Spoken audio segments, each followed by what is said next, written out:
Vamos então abrir nossas Bíblias em Efésios, capítulo 4, e vamos selecionar alguns versos na primeira seção desse capítulo, que são os primeiros 16 versos. Efésios, capítulo 4. Rogo-vos, pois, eu, o prisioneiro no Senhor, que andeis de modo digno da vocação a que fostes chamados, com toda humildade e mansidão, com longanimidade, suportando-vos uns aos outros em amor, esforçando-vos diligentemente por preservar a unidade do Espírito no vínculo da paz. Vamos ao verso 7. E a graça foi concedida a cada um de nós, segundo a proporção do dom de Cristo. Por isso diz, quando ele subiu às alturas, levou cativo o cativeiro e concedeu dons aos homens. Verso 12. Com vistas ao aperfeiçoamento dos santos, para o desempenho do seu serviço, para a edificação do corpo de Cristo. Verso 15. Mas seguindo a verdade em amor, cresçamos em tudo naquele que é o cabeça, Cristo, de quem todo o corpo, bem ajustado e consolidado pelo auxílio de toda junta, segundo a justa cooperação de cada parte, efetua o seu próprio aumento para a edificação de si mesmo em amor. Vamos ter mais uma palavra de oração. Amado Pai Celestial, com gratidão, reverência e expectativa, nos colocamos juntos e aos pés de Teu Filho nessa manhã. Mais uma vez te rogamos que o Senhor estenda a Tua mão de misericórdia sobre nós e que o Senhor encontre o Teu lugar e o Teu ambiente entre nós, para realmente nos falar ao coração. Necessitamos encarecidamente de ouvir a Tua voz e sermos pelo Senhor mesmo apacentados. Nos dispomos, Senhor, em Tuas mãos, esperando do Senhor mesmo toda a habilitação espiritual, para que o Senhor alcance o que Teu coração deseja entre nós nessa manhã. Assim oramos, no precioso nome do nosso Senhor Jesus. Amém. Meus irmãos, dividiremos esses 16 versículos em 4 sessões. Então, para que seja bastante proveitosa a nossa meditação e até mesmo bastante didática, eu já quero dizer para os irmãos quais são os temas das 4 sessões que nós dividiremos esses 16 versículos. Então, passamos isso inicialmente. Versos 1 e 2 seria uma primeira pequena sessão, cujo tema é uma palavra-chave, um tema-chave para cada pequena sessão, faremos assim.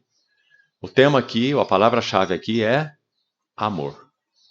Versos 1 e 2, tendo então como tema central, amor. Dos versos 3 a 6, uma divisão bem natural, se você começar a ler aí, é mais que nítido, que essa sessão tem a ver com unidade. Então aqui há 7 uns, chamemos assim. E depois nós veremos quais são esses 7 uns que são mencionados aí, de muita importância. Depois, a próxima sessão, versos 7 a 12. E essa pequenina sessão tem como tema diversidade. Então a sessão anterior tem o foco na unidade. E essa sessão, de 7 a 12, tem o foco na diversidade.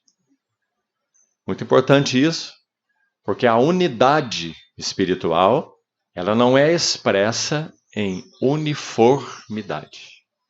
Pelo contrário, a unidade cristã é expressa em diversidade de serviços, de dons, de realizações. E a última sessão, versos 13 a 16.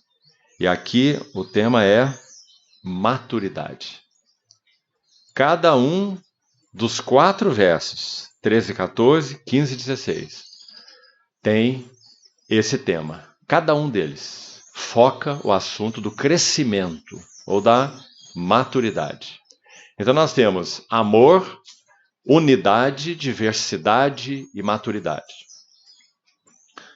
Agora mesmo já entraremos então em cada uma dessas sessões, nesse primeiro tempo e também no segundo tempo que teremos ainda nessa manhã.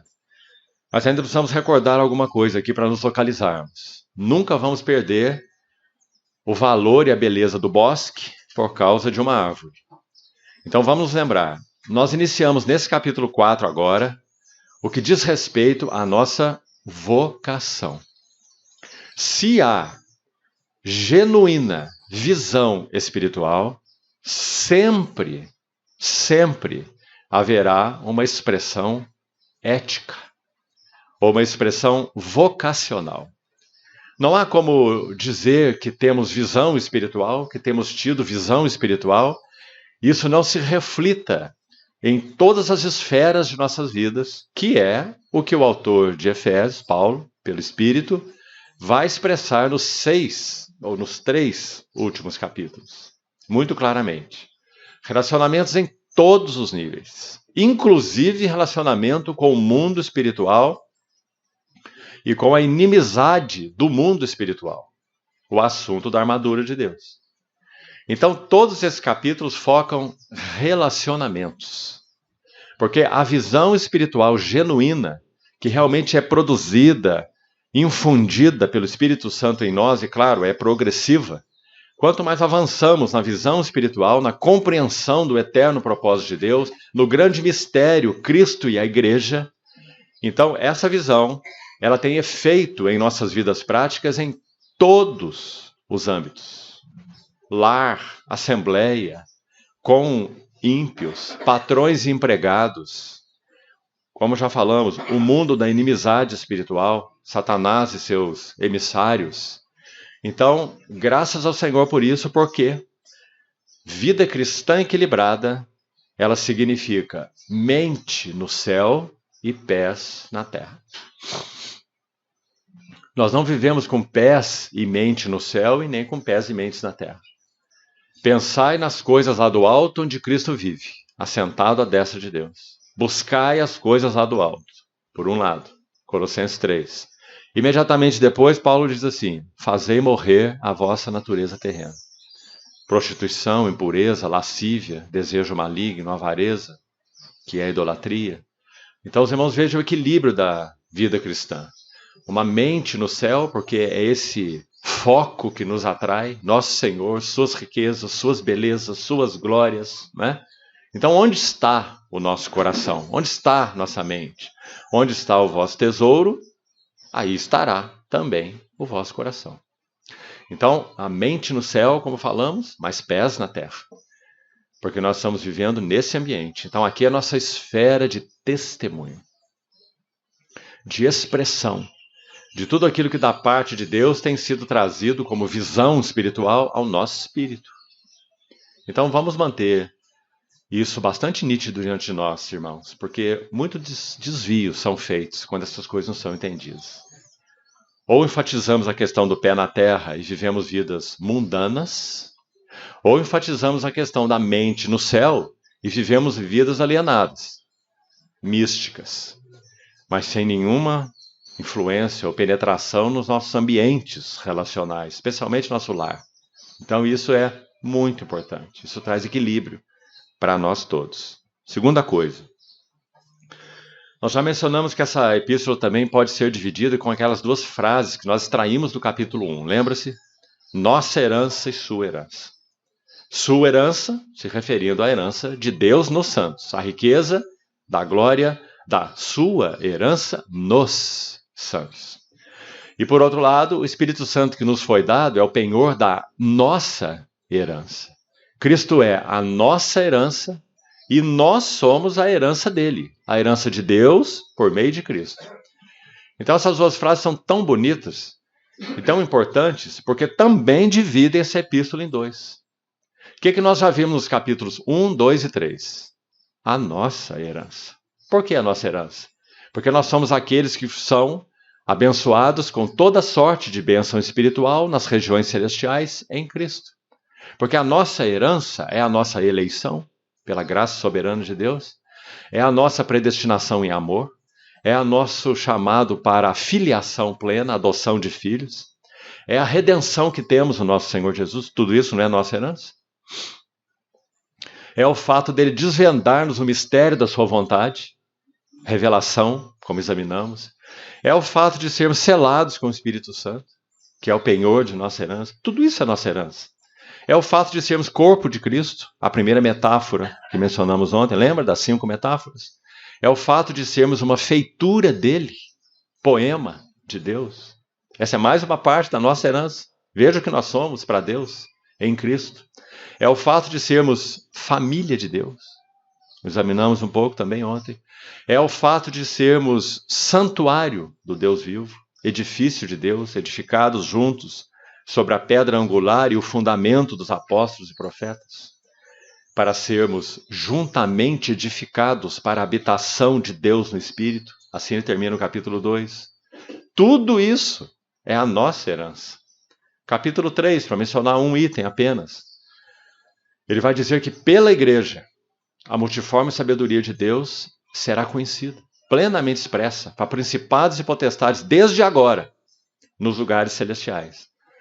Então são 3 capítulos que abrem a riqueza da nossa herança em Cristo. Pelo fato de estarmos em Cristo, de sermos escolhidos em Cristo, postos em união com Cristo. Então aí concluímos essa primeira parte. Iniciamos a segunda no capítulo 4, que tem a ênfase agora na sua herança, ou a herança de Deus nos santos. Por que esses 3 capítulos são capítulos da sua herança? Já parece bem claro, né? Porque quando Deus nos colocou em união com Cristo e nos deu tudo que nós já refalamos aqui nessa manhã, então o resultado é que essas coisas sendo geradas, sendo reais no nosso coração, no nosso espírito, pela operação do Espírito Santo, fará com que tenhamos essa qualidade de andar. Aliás, a palavra andar já está aí no primeiro versículo dessa sessão, capítulo 4.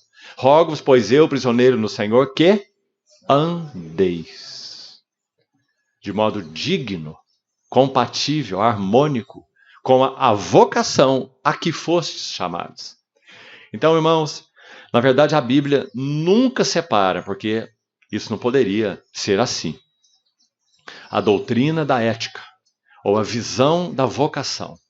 Se não há implicação ética, se não há implicação vocacional para a doutrina que cremos ou para a visão que temos, então precisamos ir diante do Senhor, porque alguma coisa está errada. Uma esquizofrenia está acontecendo. Nós alegamos ver algo aqui no mundo espiritual, pela revelação do Espírito Santo, mas não há reflexo no testemunho, na expressão em nossas vidas, em todos esses níveis que são mencionados aqui em Efésios 4, 5, 6. Então essa é a primeira coisa que eu queria enfatizar por causa da importância, irmãos. Porque essa carga está no cerne do nosso chamado.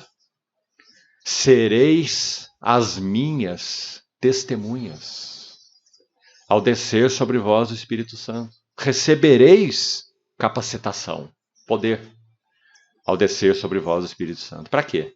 Para que nós possamos andar de modo digno da vocação a que fomos chamados. Então vamos examinar desde já o primeiro versículo, com cuidado, porque ele tem muitas palavras aqui preciosas. Nós vamos ver. A primeira, eu vos rogo. Primeira palavra. Lembra de Romanos 12? Rogo-vos, pois, pelas misericórdias de Deus. É a mesma coisa ele faz lá.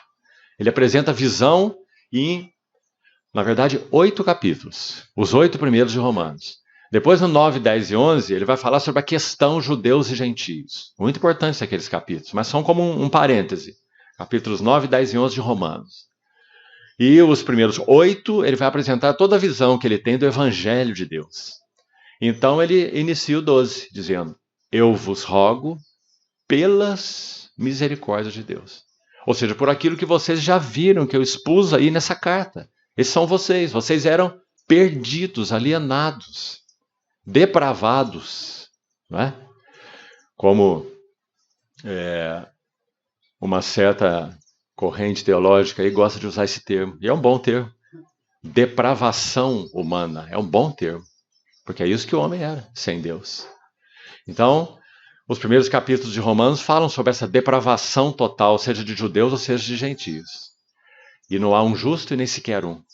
Depois ele mostra a justificação em Cristo, cita o exemplo de Abraão, capítulo 4, depois, capítulo 6, a nossa união com Cristo na sua morte, morremos com ele, sepultados com ele, ressurretos com ele, novidade de vida, depois nossa libertação da lei no capítulo 7, e depois a vida no Espírito no capítulo 8.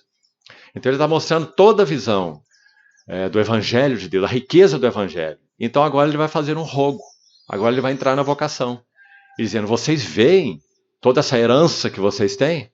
Então eu vos rogo, por todas essas misericórdias de Deus que alcançou vocês, apresenteis os vossos corpos como um sacrifício vivo, santo, agradável a Deus. Esse é o vosso serviço espiritual, culto racional. Não tomeis a forma deste século, transformai-vos pela renovação da vossa mente, para que experimenteis a boa, a agradável, a perfeita vontade de Deus. Mesma coisa o apóstolo Paulo está fazendo aqui na Epístola aos Efésios. Então esse rogo é muito importante, irmão, porque é um rogo do Espírito Santo. Vamos lembrar. Vamos tomar cuidado quando estudamos a Bíblia de olharmos em primeiro plano os autores. Porque em primeiro plano nós temos que olhar o autor. E o autor é o Espírito Santo, usando vasos humanos. Então é o rogo dele. É ele que habita em mim e em você, que está dizendo: eu te rogo. Que ele acrescenta: eu, o prisioneiro no Senhor, antes do andar. Outra nota bonita e importante. Só poderemos viver a vida cristã se formos prisioneiros do Senhor. Você se lembra o livro de Êxodo, quando fala sobre a lei da alforria? Do escravo que teria o direito no 7º ano de ter a sua libertação? Se ele desejasse continuar na casa do seu senhor, olha que figura mais linda, porque ele era um escravo, certo? Ele foi comprado por preço. E ele foi colocado na casa para servir. Ele não era um filho. Ele não dormia na casa do seu senhor. Ele dormia no lugar dos escravos. Eventualmente, algum escravo dormia ali próximo, porque era o que servia à mesa. Eventualmente. Então, se ele serviu o Senhor esses 6 anos e ele chegou à conclusão que ele quer ficar naquela casa, ele teria que dar um testemunho assim: eu amo o meu Senhor. E a minha mulher e os meus filhos. Eu não quero sair livre. Então ele era levado como testemunho dessa confissão que ele fez à porta da casa de seu senhor e tinha sua orelha furada na ombreira da porta, como uma sovela. Então ele tinha a marca de um escravo por amor. Por onde ele estivesse caminhando, não havia necessidade dele repetir: eu estou ainda na casa do meu senhor, eu abri mão da minha carta de alforria, que eu podia tomar na minha mão para viver a minha vida, do jeito que eu quisesse. Mas eu tomei a minha alforria, digamos assim, e coloquei de novo nas mãos do meu Senhor. E disse: eu não quero a minha liberdade, porque eu entendo que para mim o lugar mais perigoso é a minha mão. E o lugar mais seguro são as tuas mãos. Então eu entrego a minha carta de liberdade que eu teria direito nas tuas mãos, porque eu quero continuar sendo teu, te servindo e te amando. O lugar mais perigoso desse universo são as nossas mãos. o que eu acho, o que eu quero, o que eu planejo, o que eu intento, o que eu busco, o que eu penso. Ah, meus irmãos, como nós somos soberbos. O que valem essas coisas? Sabe, irmãos, quando nós falamos eu, essa é a nossa vergonha. Quando o Senhor Jesus dizia eu, essa era a sua glória. Porque Ele é o Filho de Deus. Ele é o resplendor da glória. Ele é o único que podia dizer assim, eu e o Pai somos um. Quando nós falamos eu, essa é a nossa vergonha. Que o Senhor nos guarde mais dessa palavrinha feia. Um irmão que hoje já está com o Senhor, que tanto influenciou a vida de tantos aqui, inclusive a minha, de muitas maneiras, ele dizia assim, quem somos nós? O nosso pai foi Adão. Adão. O nosso avô foi o pó. E o nosso bisavô foi o nada. Não é? Quem somos nós? Então, só podemos viver a vida cristã se formos prisioneiros do Senhor. Do contrário, não há caminho para nós. Nós seremos prisioneiros de nós mesmos. Eu penso, eu acho, esse é meu estilo de vida. Ah, quando você casou comigo, você sabia bem como eu era. Por que você está reclamando agora? Né? Prisioneiros de nós mesmos. Egoístas. Egocêntricos, presunçosos, arrogantes, soberbos. Rogo-vos, pois eu, o prisioneiro, no Senhor. A próxima frase é, andeis. Meus queridos irmãos, essa é uma das palavras-chave da Epístola aos Efésios, andar. O irmão Ni tem um estudo sobre essa epístola, bonito, prático, interessantíssimo. Se chama Paz, Ação e Firmeza. Resumindo a epístola nessas 3 palavras. Por que paz? Porque nós fomos abençoados com toda sorte de bênção espiritual nas regiões celestiais em Cristo. Porque no capítulo 2, está lá, Ele é a nossa paz, o qual de ambos os povos, judeus e gentios, Ele fez um. Então, paz é a primeira palavra que resume os primeiros 3 capítulos da Epístola aos Efésios. A próxima palavra é ação. Paz, ação e firmeza. Ação, andar. Então ela está aí logo no capítulo 4, versículo 1. Rogo-vos, pois eu, prisioneiro do Senhor, que andeis. Muito interessante essa ordem, não é? Na epístola. Porque a primeira atitude na vida cristã não é o andar. A primeira atitude a ser vista, a ser recebida diante do Senhor com respeito à vida cristã é a paz. Se nós não estamos em paz com Deus, se nós não estamos habitando na paz de Deus, paz com Deus, Romanos 5. Paz de Deus, Filipenses 4. A paz de Deus, que excede o entendimento, guardará os vossos corações e as vossas mentes em Cristo Jesus. São 2 paz, ou pazes, diferentes. Uma é a paz no sentido relacional. Temos paz com Deus, podemos chamá-lo de Pai, Ele é o nosso Pai. Nós estamos justificados pela graça por meio da fé e temos paz com Deus. Mas há uma outra paz que vai bem além dessa primeira, sendo que essa primeira é indispensável, ela é a base. A segunda paz é a paz em Deus, ou a paz de Deus. Então, na medida em que nós lançamos sobre Ele toda a nossa ansiedade, não andeis ansiosos de coisa alguma, Filipenses 4. Em tudo, porém, seja conhecida diante de Deus as vossas petições, pela oração, súplica e ações de graça. Se fizermos isso, a paz de Deus, que excede todo entendimento, guardará. É uma palavra para patrulhar em volta, uma palavra militar. Olha a beleza dela. Guardará os vossos corações e as vossas mentes em Cristo Jesus. O quê? Que vai patrulhar em volta da nossa mente mesmo? A paz de Deus. patrulhará vossos corações e mentes em Cristo Jesus, se lançarmos sobre ele todas as nossas ansiedades. Se não lançarmos, isso não vai acontecer. Então, que expressão bonita é essa? Andar. Olha o capítulo 2, verso 10. Dentro daquela metáfora que estudamos ontem, a segunda, depois do corpo, nós vimos a feitura, não é isso?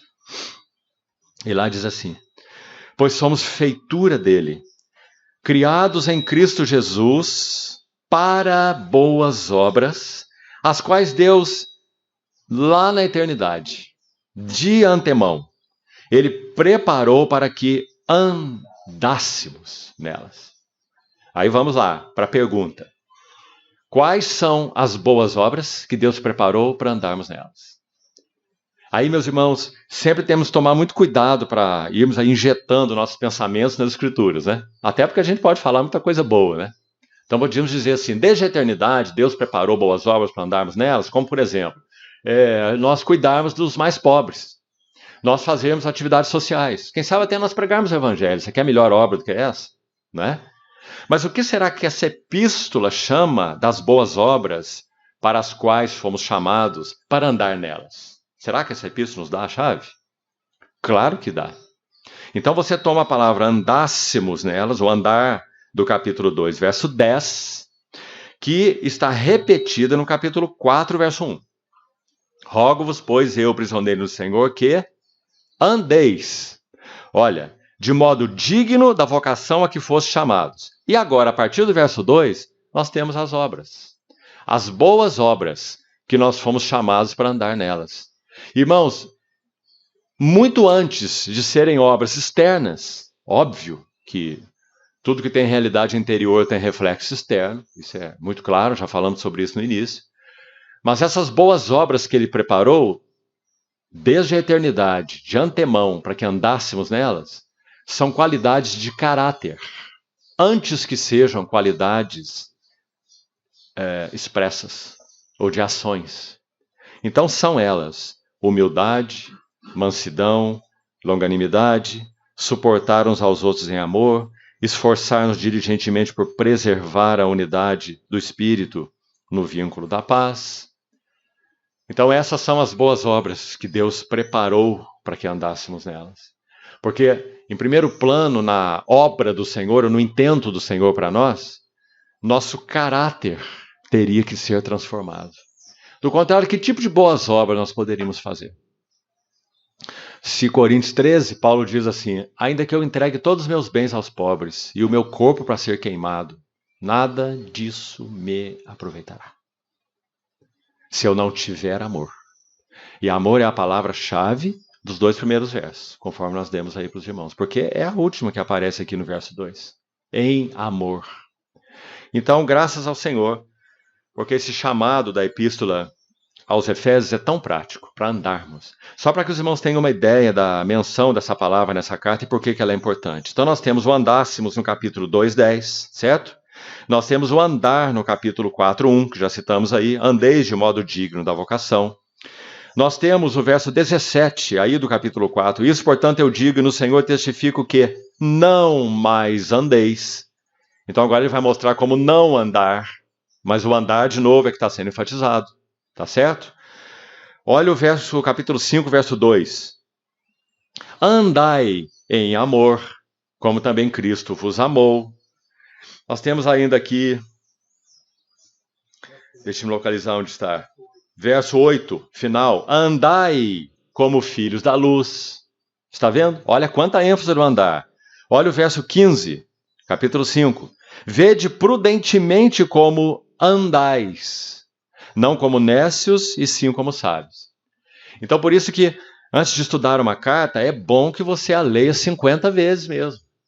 Porque se você ler 50 vezes uma carta antes de começar a estudá-la, você vai ver as palavras que mais ocorrem.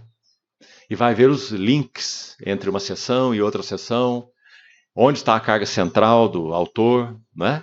E aí está uma das palavras importantes nessa carta, o andar. Mencionada tanto no sentido positivo quanto no sentido negativo, o não andar. Vamos para a próxima, capítulo 4, verso 1. Depois da palavra andar, rogo-vos, pois eu, prisioneiro no Senhor, que andeis, nós temos de modo digno. Aí está outra palavra importante. Porque a ideia é que o nosso andar, ele esteja em harmonia com aquilo que nós professamos ver diante do Senhor, ou com a visão espiritual. Então a visão espiritual, ela tem que produzir resultados práticos. Do contrário, nós temos que considerar se o que nós temos tido é verdadeira visão espiritual. Muito importante. Então, digno, de modo digno. Outra palavra importante, a próxima, vocação. Também não é uma palavra especial. Por exemplo, Paulo escrevendo aos Coríntios, ele diz assim: irmãos, reparai na vossa vocação. Que a ideia é chamamento mesmo. Vocação é chamamento. Então ele diz: não foram chamados muitos sábios segundo a carne, nem muitos poderosos, nem muitos de nobre nascimento.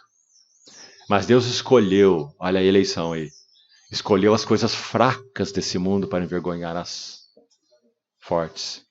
Escolheu as pobres para envergonhar as ricas. As que nada têm para envergonhar as que têm. Para que ninguém se glorie diante de Deus. Então, vocação é outra palavra muito especial. E ela é completada com essa próxima e última desse versículo, que é chamados.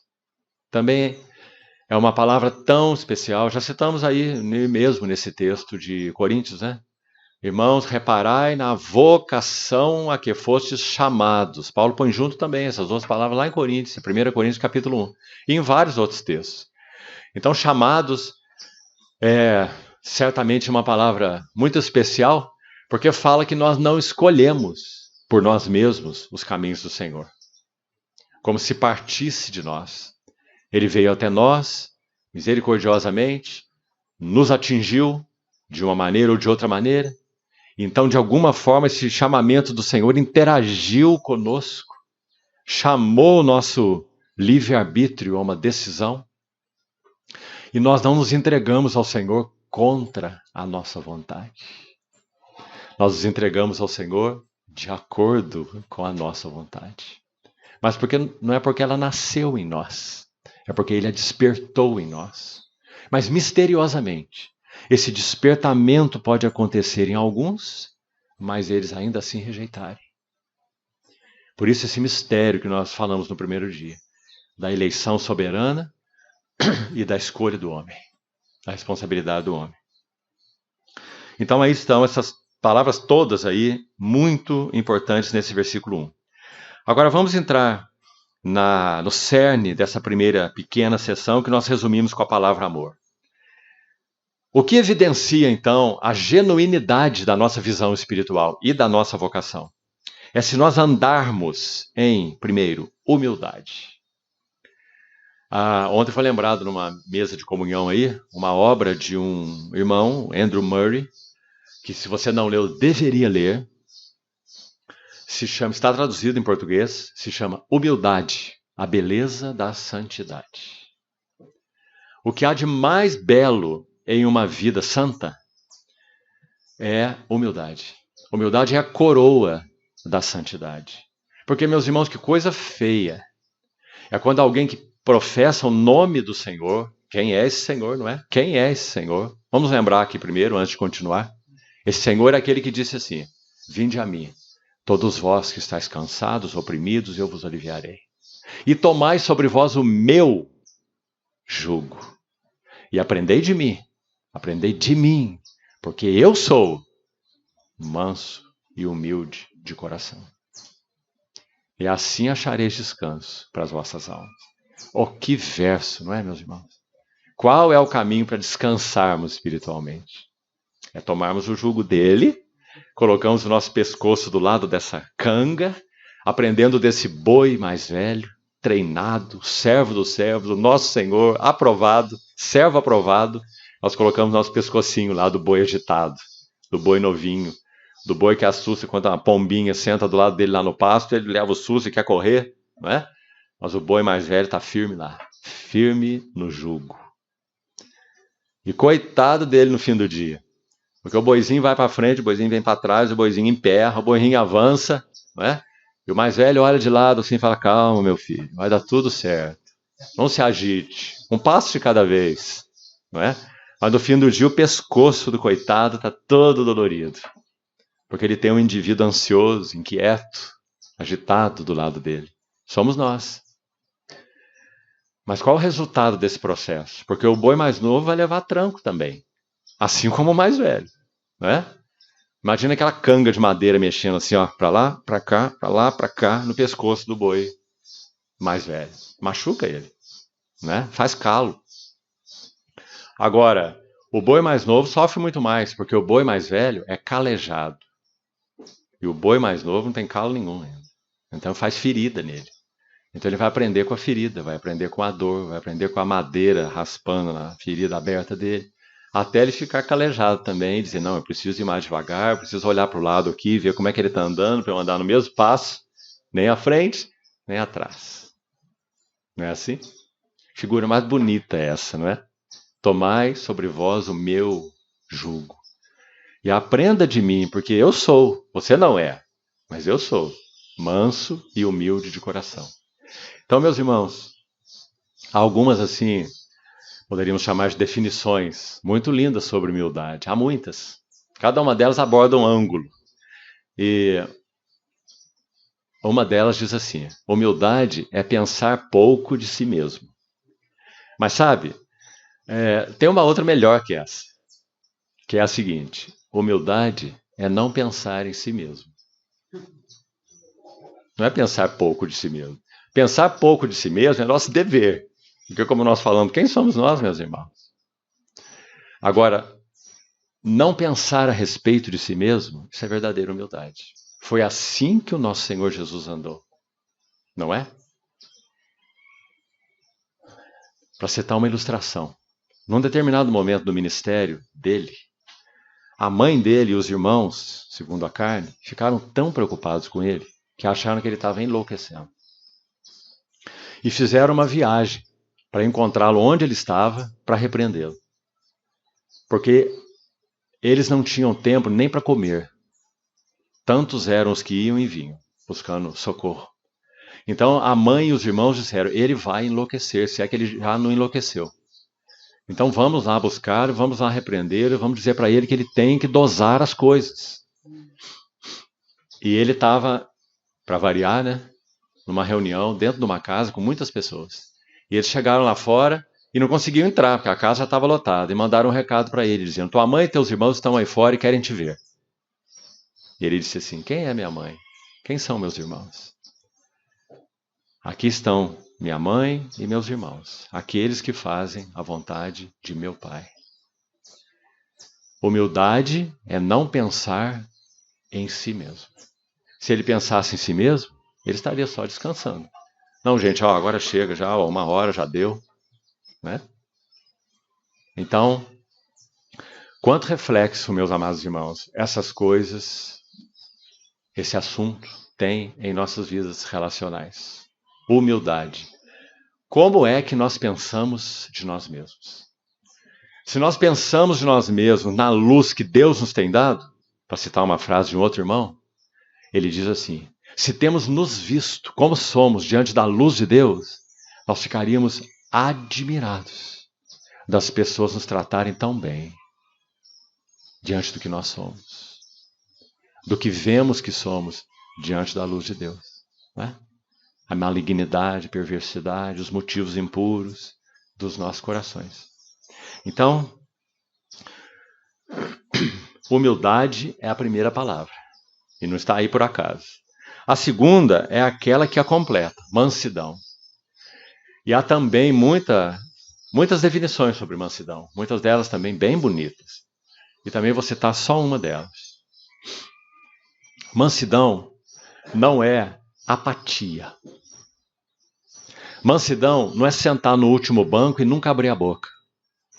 Para ninguém nem conhecer a tua voz. Ah, porque essa pessoa é mansa. Né? E nem fala de tanta mansidão. Entende? Isso é apatia. Em alguns casos é doença. O que é mansidão? Então, mansidão é força ou poder sob controle. Talvez, me parece, seja a melhor definição de mansidão. Nosso Senhor era manso? Era. Então ele, quando vê aquela desonra que estava sendo feita na casa de meu pai até ali, ele podia chamá-la assim, depois ele não chama mais. Depois ele chama de vossa casa, né? No final do seu ministério. Mas no início ele ainda podia dizer casa de meu pai. Quando ele viu aquela desonra, então esse manso com M maiúsculo, o que ele fez? Ele saiu virando mesa e expulsando todo mundo. Foi assim? Leia o texto para você ver. É dito que ele se foi para um canto e ele teceu um azorrague, um chicote de cordas. Calmamente. E depois de tecer esse chicote, então ele foi fazer o que ele tinha que fazer. Porque o zelo da tua casa me consumirá. Só que não fez com que ele fosse intempestivo, agisse por braveza, por emoções, mas pelo zelo da casa de seu pai. Então ele vira as mesas e ele expulsa os cambistas. Ele diz, não façam da casa de meu pai uma casa de negócios. Então, isso é mansidão.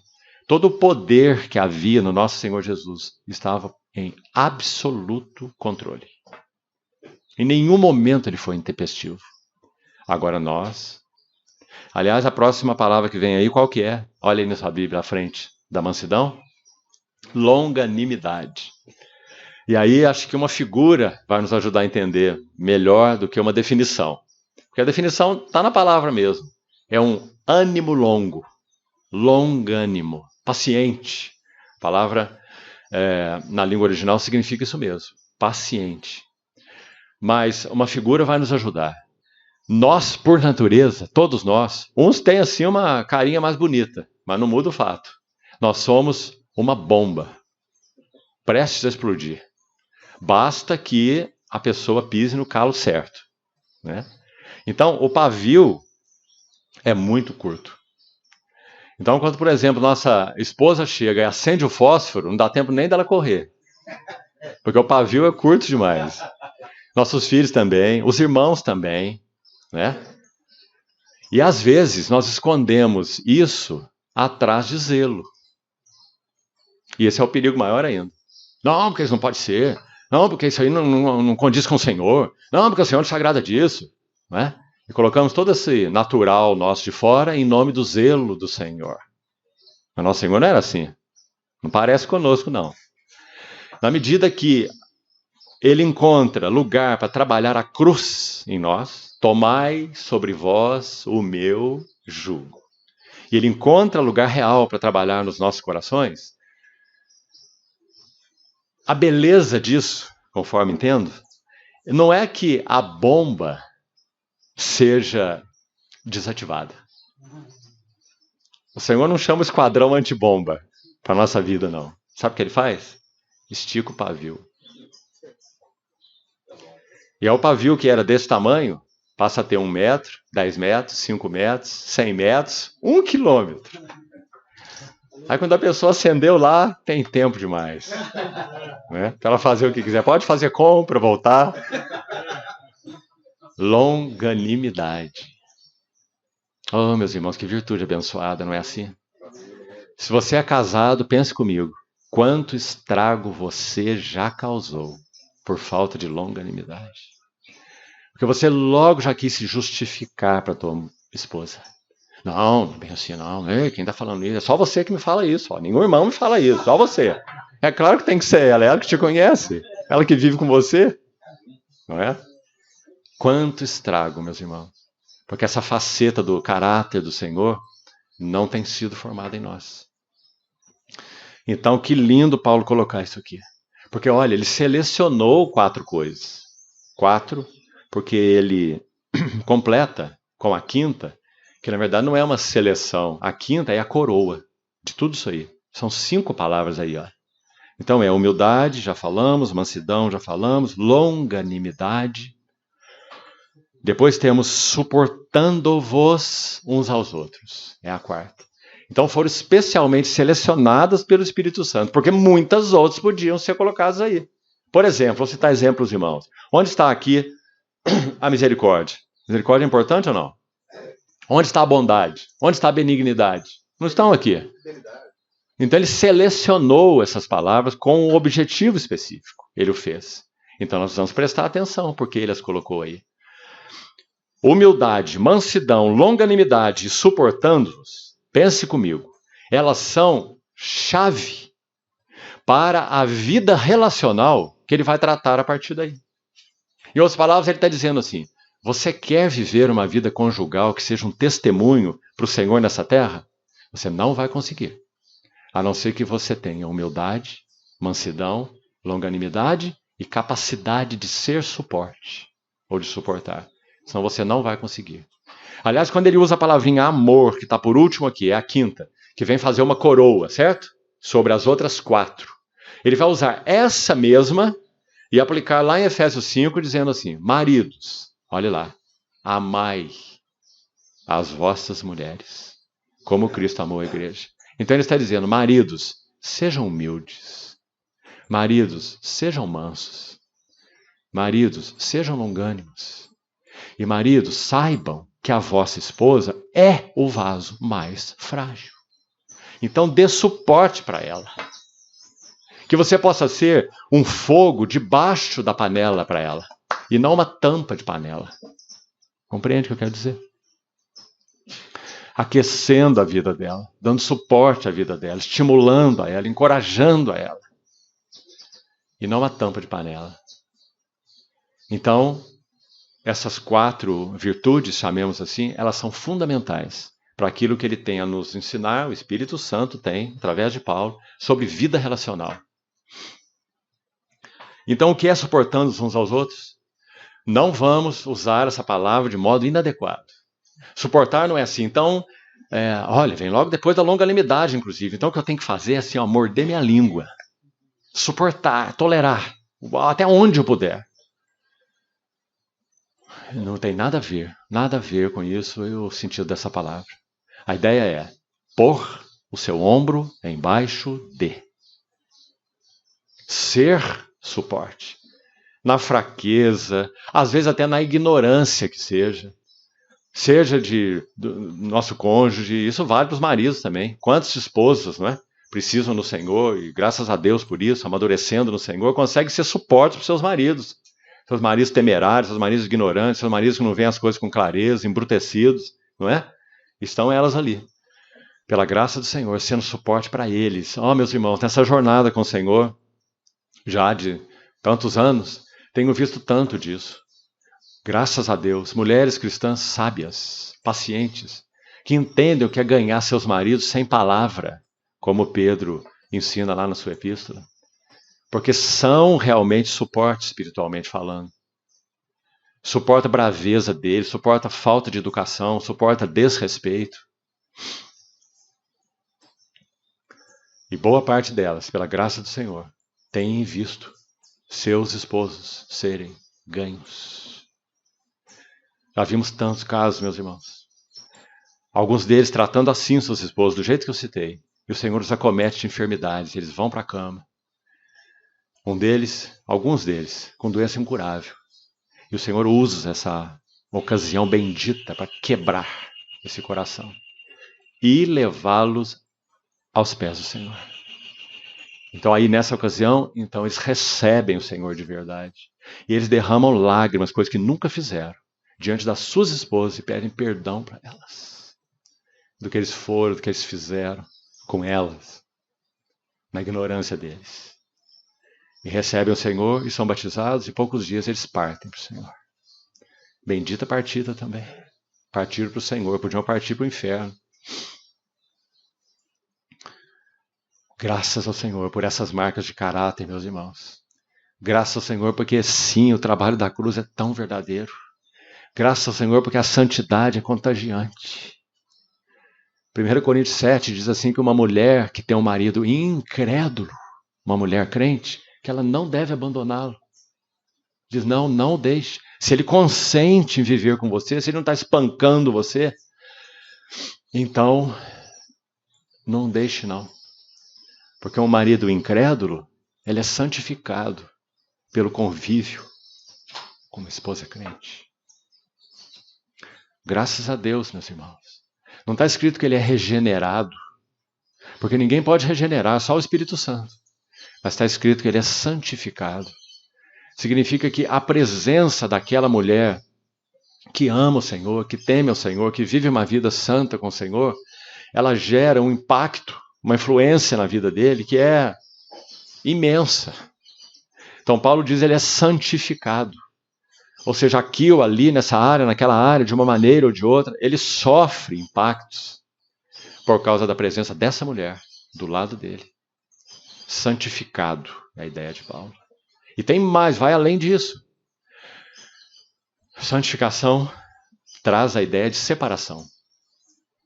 Então implica que, inclusive, a vida dele é guardada de loucuras, de morte, muitas vezes, por causa da mulher crente. Da presença dela, das orações dela, do clamor dela diante do Senhor por ele. Ele é preservado, protegido, guardado por causa dela. E aí ele ainda vai dizer assim: e também os vossos filhos, do contrário, seriam imundos. Mas desde agora são santos. São santos por causa dela. Porque o marido é um incrédulo. Os irmãos estão entendendo? O significado, o impacto, a influência de uma virtude cristã. O que nós estamos chamando de virtude cristã? Cristo e as características do seu caráter sendo formado em nós. Meus filhinhos, por quem eu sofro de novo as dores do parto, até que Cristo seja formado em vós. O que é Cristo formado em nós? Humildade, mansidão, longanimidade, suportando, etc. O fruto do Espírito, que está lá em Gálatas 5, né? Amor, alegria, paz, benignidade, bondade, fidelidade, mansidão, domínio próprio. Caráter cristão. Essa é a fonte do nosso testemunho, dentro e fora. Dentro de casa, na Assembleia, fora da Assembleia, para o mundo. Irmãos, é tão saudável, tão importante para nós compreendermos que nós não podemos viver duas vidas. Não tem vida de reunião e vida de fora da reunião. Não tem vida de Bíblia aberta, igual nós estamos agora, e vida de Bíblia fechada. Não existe isso. Isso é uma loucura, uma esquizofrenia. Na medida em que o Senhor encontra caminho em nós, repetindo isso, para trabalhar em nós, nós somos uma única pessoa. Aqui, lá, colar, na reunião, fora da reunião, dentro de casa, fora de casa, não importa. Há uma expressão também tão bonita de Paulo aos Tessalonicenses, que ele fala assim, olha, Deus vos conduza ao amor e à constância de Cristo. Uma das coisas que mais provoca dano numa assembleia cristã é inconstância dos irmãos. Especialmente dos irmãos mais velhos, que deveriam demonstrar constância de Cristo. Constância no sofrimento, constância na palavra, constância nos relacionamentos, constância nas ações, constância nas reações. Não é aquela pessoa que você encontra e você está sempre pisando em ovos, né? Você não sabe o que vem hoje dali. Ontem veio uma coisa, hoje pode vir outra coisa. Inconstância, inconsistência. Por isso que Paulo usa o termo se referindo àqueles que eram em Jerusalém, apóstolos, né, do Senhor e eram centrais no testemunho do Senhor ali naquela igreja em Jerusalém. Ele usa o termo colunas. Você se lembra? Os que eram colunas em Jerusalém. Você quer mais constância do que uma coluna? Né? Não tem humor do dia, não.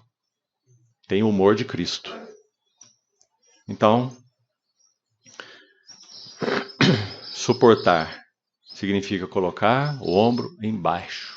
Não é tolerar. E suportar uns aos outros, aí ele vai coroar tudo isso, né? Em amor.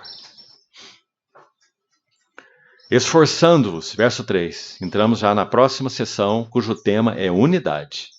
Esforçando-vos diligentemente por preservar, mais uma palavra digna de nota aqui.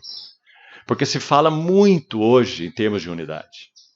E quando se fala em unidade, se pensa assim, não importa as convicções que esse ou aquele grupo, outro grupo tenha. Nós temos um chamado para vivermos juntos. Bem, há uma implicação interessante nisso aí. Só que isso não é promover unidade. Por quê? Unidade não pode ser promovida. Unidade é algo que já é uma realidade para todos aqueles que pertencem ao Senhor. Ele pode ser da raça tal, da convicção tal, ele pode ser reformado calvinista, ele pode ser wesleyano, ele pode ser arminiano, os nomes que você quiser aplicar, não importa. Se ele é um verdadeiro convertido, então nós somos um só corpo. Se ele ou um grupo, ele quer levantar uma bandeira e dizer, não, que nós somos tal, essa é a nossa confissão de fé. Tudo bem, que ele o faça.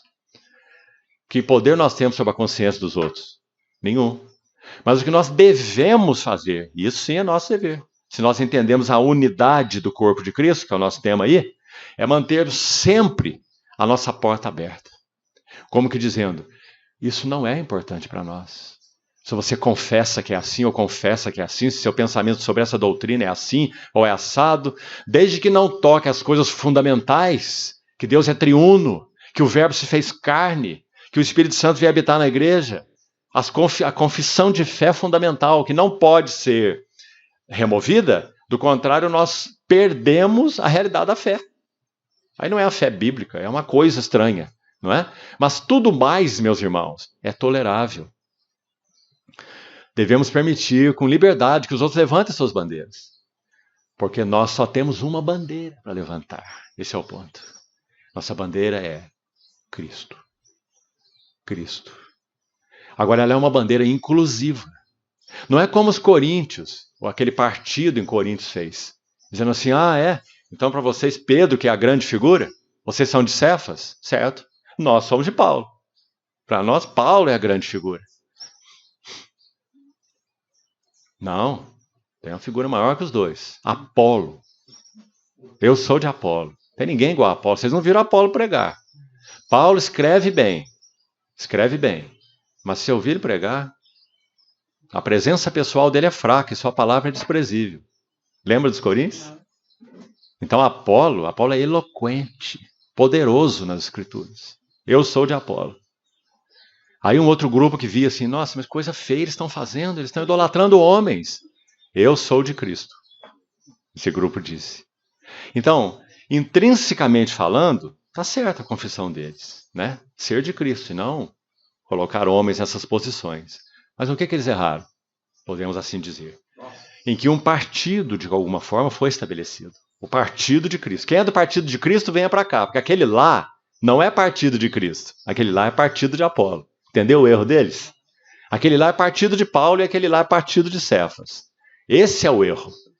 Porque, embora eles estejam levantando esses nomes aí, se eles são de Cristo, porque genuinamente creram no Senhor, então todos nós somos de Cristo. Mesmo que eles tenham a bandeirinha deles, né? Congregação de Apolo. Tudo bem, não tem problema. Mas se eles creram no Senhor, eles são congregação de Cristo, ou não são? São. Então nós devemos manter a nossa porta aberta para todos eles, e dizendo isso para ele, dizendo, meus irmãos, todos nós somos de Cristo. Se você acha Apolo importante, amém, aproveite tudo que Apolo tem para te dar. Mas lembre-se, você não é de Apolo. Obrigado, irmão. Você é de Cristo. Então, unidade fomos chamados para preservar. Não esqueça, irmão. Não fomos chamados para promover. O movimento que tenta promover unidade se chama ecumenismo. Colocando todos os gatos dentro do mesmo balaio. Aqui vocês usam essa expressão balaio? Usa, né? É bem mineira essa, né? E aí você já viu o que acontece, né? Não fica um gato vivo, né? Então isso não é unidade. Isso é bagunça, isso é confusão. Porque a unidade já está aí, a unidade já foi feita. Cristo já morreu, o único Cristo. E o único Espírito já foi derramado sobre todos aqueles que creem verdadeiramente no Senhor. Então vamos ver quais são os elementos, os 7 uns que são mencionados aqui. E aí, poderemos fazer nosso intervalo. Então vamos lá. Esforçando-vos diligentemente por preservar a unidade do Espírito, no vínculo da paz. Muito bonito esse vínculo da paz, né? Porque se nós não formos pacificadores, como buscamos explicar aqui, nunca vai ser preservada essa unidade. Nós vamos ficar, ah não, isso não, ah não, essa coisa não, ah não, esse homem não, ah não, não é? Ao invés de nós termos portas abertas para ter comunhão com todos os nossos irmãos e buscarmos, com a graça do Senhor, levá-los para a única comunhão possível, que não é a comunhão de Apolo, não é a comunhão de Paulo e nem é a comunhão de Pedro. Fiel é Deus, pelo qual fomos chamados à comunhão de seu Filho, Jesus Cristo, o nosso Senhor. Essa é a nossa única comunhão. Então, chamá-los pela graça de Deus para essa comunhão. Então, quais são os 7 uns? Olha que texto bonito. Primeiro, há um só corpo e um só Espírito, como fostes chamados numa só esperança da vossa vocação. A ênfase do verso 4 está no Espírito Santo. No Espírito Santo. Então, há um só corpo e um Espírito. Aliás, esse corpo só foi constituído por causa do derramamento do Espírito Santo. Então, o Espírito eterno, o Espírito de Jesus Cristo, veio morar num vaso, que aqui está sendo chamado de o corpo de Cristo. Isso aconteceu lá no Pentecostes, né? Então, a ênfase do verso 4 é o Espírito Santo. Um Espírito, vá guardando aí, primeiro um Espírito, vamos mudar a ordem aqui só para efeito didático. Então, por causa de um Espírito, nós temos um corpo, o segundo Por causa disso, então, nós temos uma só esperança da nossa vocação. E nós já vimos qual é essa esperança, porque está lá no capítulo 1, com a primeira oração de Paulo, onde ele ora por eles, pedindo ao Senhor que eles tenham iluminados os olhos do vosso coração para saberes qual é a esperança do seu chamamento. E nós já vimos que essa esperança é sermos conformados à imagem do seu Filho, para que ele seja o primogênito entre muitos irmãos. Essa é a esperança para a qual nós fomos chamados. E a esperança certa, é a esperança viva, é a esperança concreta, porque é isso o que ocorrerá conosco na vinda do nosso Senhor. Então, aí estão 3 uns já citados aqui. Um Espírito, um corpo, uma esperança. Todos têm relação com o Espírito Santo. Então aqui, a pessoa-chave é o Espírito Santo. Verso 5, a pessoa-chave é o Senhor Jesus. Agora é Deus o Filho. Então, depois de Deus o Espírito, Paulo menciona Deus o Filho. E diz, há um só Senhor, o Filho, nosso Senhor Jesus Cristo, há uma só fé e há um só batismo. Mais 3 coisas. Mais 3 uns.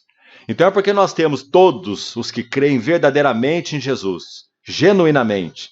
Nós confessamos um só Senhor, nenhum outro Senhor. Nós temos uma só fé. Podemos dizer, é a fé apostólica.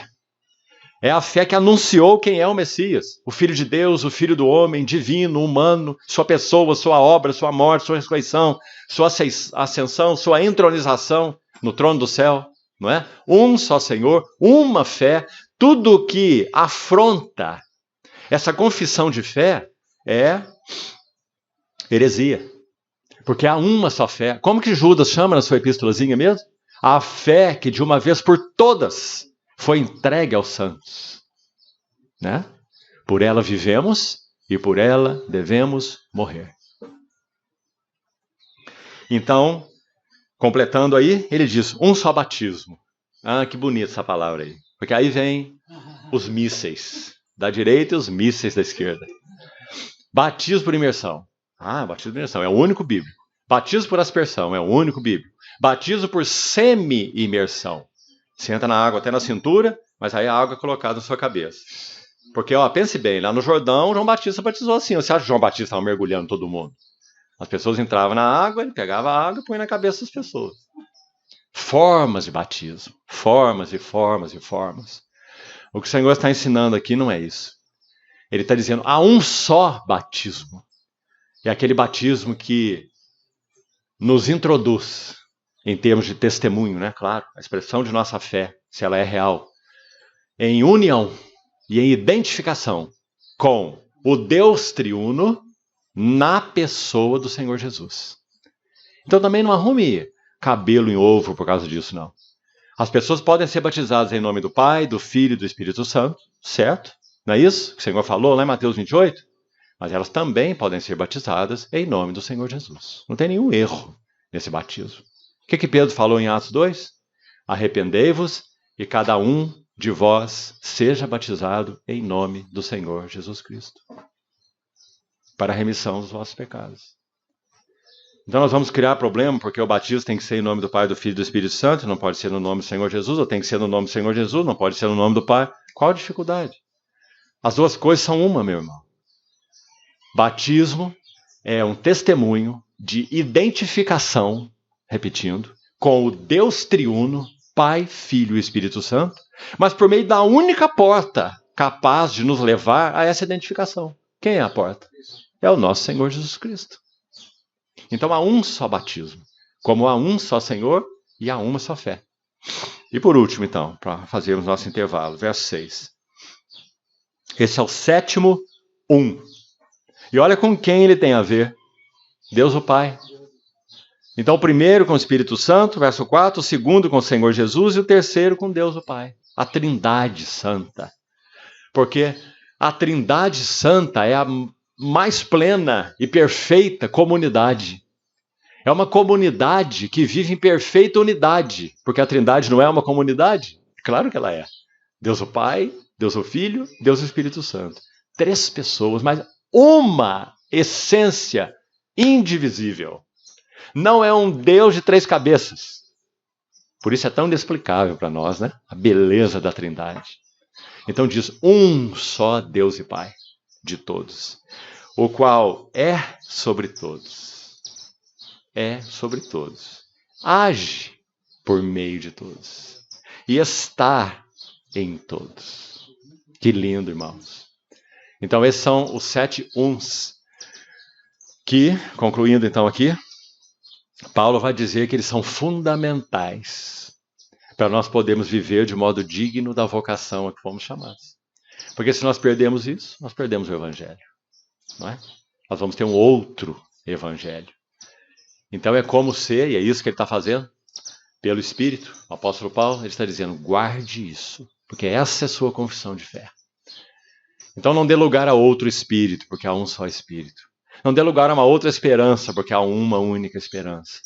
Quando eu era um jovem cristão, havia, hoje já não há mais, pelo menos até onde eu sei, uma corrente evangélica, irmãos nossos, que pregava assim, olha o perigo. O Senhor Jesus não voltará. O Senhor Jesus já voltou na pessoa do Espírito Santo. Já mora na igreja, já está com a igreja. Nosso Senhor Jesus é uma pessoa no trono. Aliás, ele ainda tem em si as marcas da redenção. Nos seus pés e nas suas mãos. Aquelas que ele pediu para serem tocadas quando se apresentou aos seus discípulos. Pessoa glorificada. E ele voltará pessoalmente, vitoriosamente e gloriosamente. Quando ele enviou o Consolador e disse, é igual a mim, ele não está se despersonalizando. Ele está dizendo que ele vai receber tudo que é dele, porque é um com ele, Espírito de Jesus Cristo, e vai então anunciar a vocês, e ele vai me glorificar.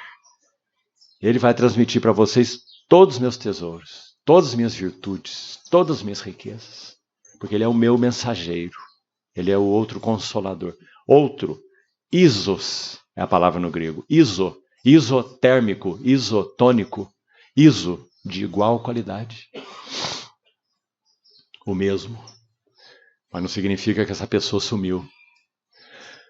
Em outra abordagem, há ainda hoje, isso sim, embora com uma abordagem um pouco distinta, de também aí uma faceta do mundo evangélico, que infelizmente vai dizer o que eu acabei de dizer aqui, por último.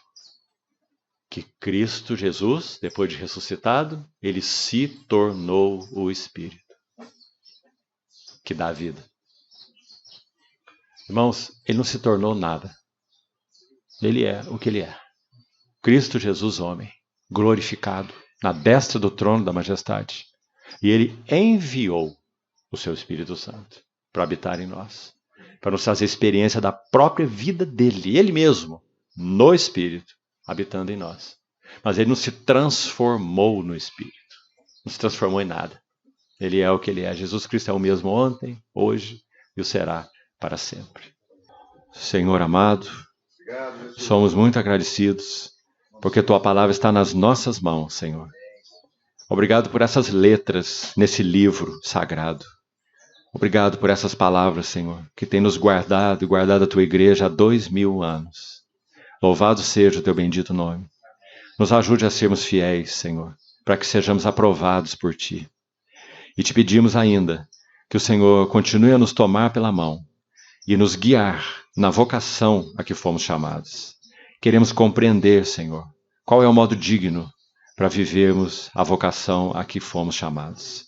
Por isso, continue iluminando os olhos do nosso coração, corrigindo-nos, ajustando-nos, Senhor, quanto precisamos.